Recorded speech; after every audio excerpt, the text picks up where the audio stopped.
John, I think that gets us through the Lions section Okay. here, and now we come on to this sort of slightly oddball All right, that's fine. Okay.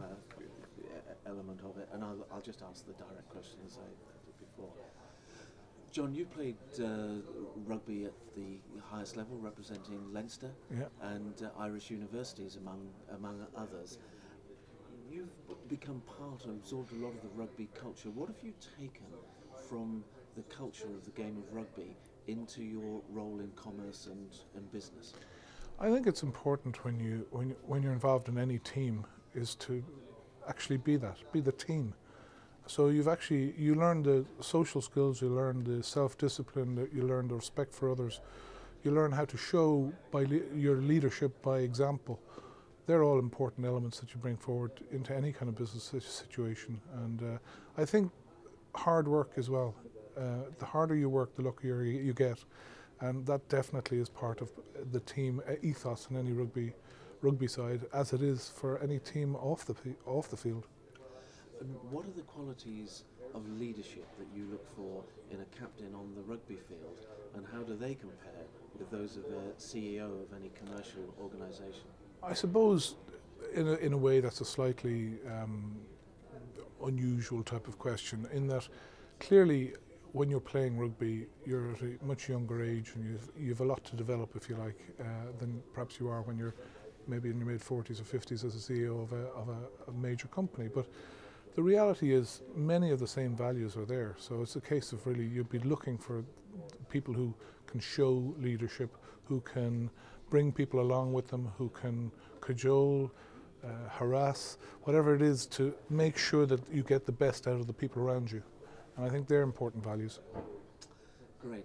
Now, you've seen all the teams in the Six Nations in action twice so far this season. Who's your tip for the title?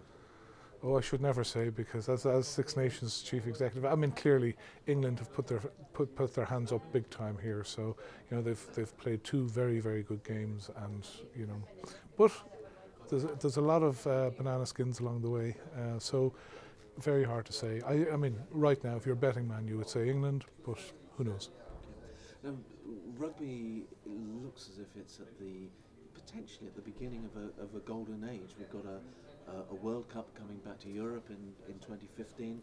The inclusion of sevens in the Olympic programme should give a boost to, Yep. certainly will give exposure around the world. Everything looks great. What are the things that maybe keep you awake at night? What are the challenges facing the game? There are lots of challenges. I mean, it's like anything else. Rugby's a sport where it has a variety of different stakeholders, and clearly the balance of benefit, if you like, to the various stakeholders is always something that's could cause issues, and has done on occasions.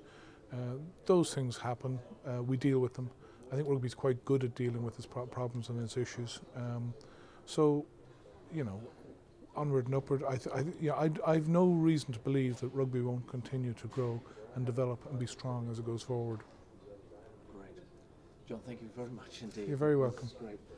I think we covered everything from my list and the others that you were thinking of later in the year as well. About what makes almost the same question, what makes the Lions special? What are your expectations commercially?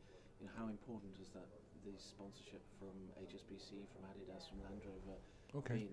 But I think the key thing about the Lions, I'm sure you've heard it a million times, but there's a fantastic statistic about the South Africa tour 4 years ago about the shirt.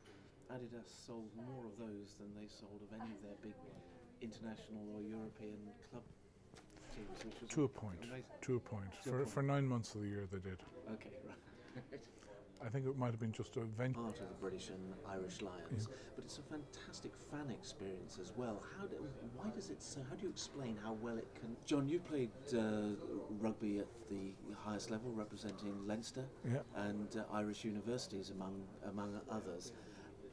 You've become part and absorbed a lot of the rugby culture. What have you taken from the culture of the game of rugby into your role in commerce